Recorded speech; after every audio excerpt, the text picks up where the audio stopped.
Yo, what's going on, guys? XpertFusion here, and today I'm going to give you a quick little first impressions review of the brand new mode in the Call of Duty Black Ops Cold War beta, which is of course Fireteam Dirty Bomb. So what's really cool about Fireteam is that we're going to have multiple modes in it, just like Combined Arms. I was honestly worried Combined Arms would only have Domination, and I was kind of worried Fireteam would only have this Dirty Bomb mode, but they have clarified many times that we will have more modes. Obviously, we already got Combined Arms Assault, which I thought was so much fun, and the fact that we're going to get more modes for Fireteam maps is awesome. I actually really like how this game is being split up between, you have your 6v6 maps, which are some of them are being repurposed for 12v12 as well. They're not just being used for one or the other, like Cartel, for example, is being used for both.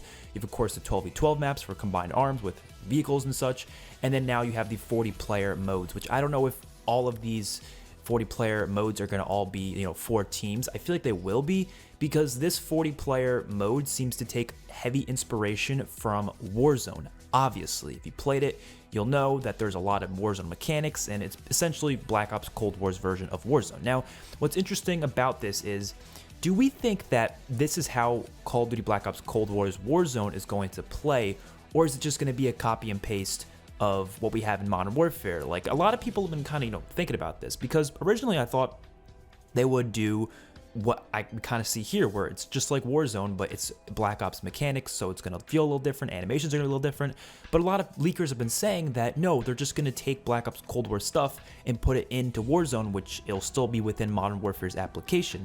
And people were saying, oh, it's going to be a separate application. So honestly, I don't know what to think, because this mode makes me think that it's going to be just in Cold War itself, and they're going to change up some of the mechanics in the game. Now, not changing up the mechanics themselves, I mean changing up how they look and how they feel, because the animation of putting in, new armor, that's completely different. The HUD is different, the downing animation is different, but it all generally is the same mechanics. The sliding feels very similar to Warzone. It definitely has a Warzone feel to it. The, definitely the skydiving, not the skydiving, you know what I mean, the parachuting literally feels the same. But I think this mode actually plays really damn well. I'm excited to see what other modes they can do.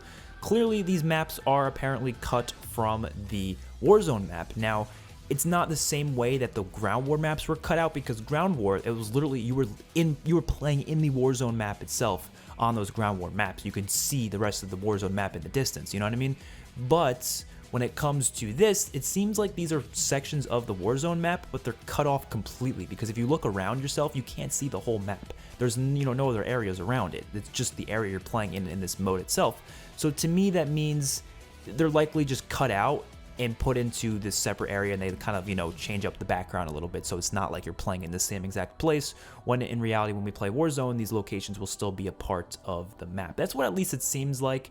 Obviously, that's not confirmed, but I think it makes perfect sense, and according to many different leakers, they've been saying there's going to be a lot of Fireteam maps, as well as, of course, we're going to still be getting our 12v12 and 6v6 maps. But the mode itself is pretty self-explanatory. You have to kill people or loot different chests around the map, and you get uranium, and you have to deposit the uranium in the different spots around the map. Now, when you deposit them all, obviously you get score for your team, and you need about 500 score in order to win. When I played this mode my first time, I actually played it on stream. I was complaining about, it took way too long to finish the game. It was like a 40-minute game. It was like, holy shit, this is way too long for a single game. And B, there's a lot of issues I had in terms of like how it was flowing. I think it was really hard to see players at a distance.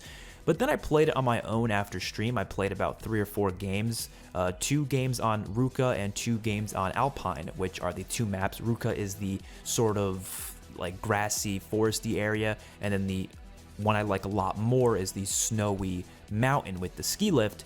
That is Alpine. Now, I personally think Alpine is fantastic. It was a lot of fun, especially with how the map looks. It's got this Christmas feel to it, because it's snowy, and then like the lodge has like some Christmas lights, and they have like a snowman. It's a really nice looking map, I gotta say, and the snowmobiles riding down that mountain is a ton of fun. But even just in how it plays, it feels like it plays a little bit better than Ruka, which Ruka still plays fine. Definitely my second time playing it, I was enjoying it a lot more, but I do think there are some things that need to be worked on in this mode, specifically the visibility, and this is not even just a problem with 40-player mode. I feel like it's also a problem in 12v12 sometimes, like especially on crossroads. At a long distance, it's really hard to see the enemy player. It's like it gets really blurry, which that kind of happens sometimes in Warzone as well, so this is not really just a problem with this game. but it seems to be really apparent. Now, I do like how when you start shooting enemies, their health bar shows up, so you can kind of get a better idea as to where they are, but I feel like I'm not even shooting at the enemy. I feel like I'm shooting at a health bar when I'm playing this mode, because it's what it kind of turns into, because I really cannot see the enemy. They blend in way too much with the background. It definitely looks cleaner than Modern Warfare, because Modern Warfare's visibility problem had a lot to do with the color. This is a little bit more clear because of the color, but the problem is it's a lot blurrier, so it's even harder to see it just because of that. So it's a thing that they can definitely work on for sure. This is not something that's going to be like a detrimental issue for the game or anything, but I definitely think it would make the mode a lot better, and I'm hoping they make it better for Warzone as well, where I can actually see players from a distance without having to like squint my eyes and be like, yo, I can't see shit, man. It's completely blurry, and I'm trying to just shooting out in the open, and it's not that great. I do like how they implemented the shield system or the armor system from Warzone into this mode. It definitely works pretty well. I think longer time to kill is always going to be better, especially in these big player modes, because it's really not fun getting like one shot across the map when you had no way of stopping that. So I do like how, you know, you have a chance to win a lot of gunfights here, and the gunfights are pretty long because the time to kill is pretty long. It feels very similar to Warzone in killing people. Obviously, when they go down, you want to keep shooting them to finish them off, because obviously, you know, they'll still be there. The one thing I was honestly hoping they would still have score streaks in this mode. I get why they don't.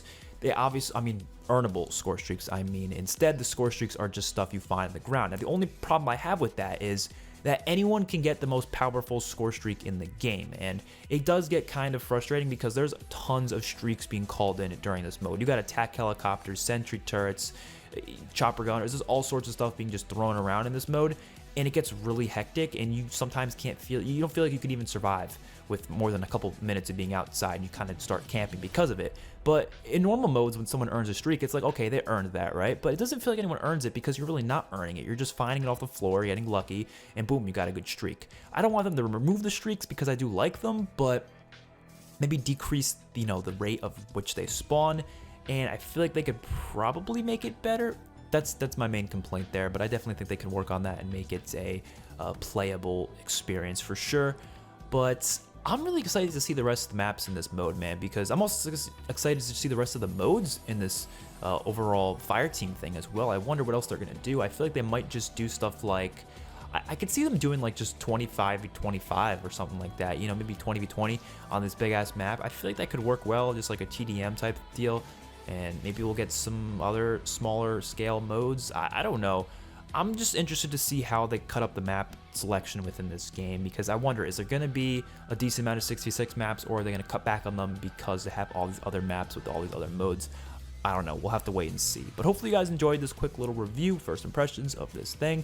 Definitely going to be streaming and uploading more videos on this beta over the next couple days. Don't forget to follow me on Twitch as well, and I'll see you guys in the next one. Peace out.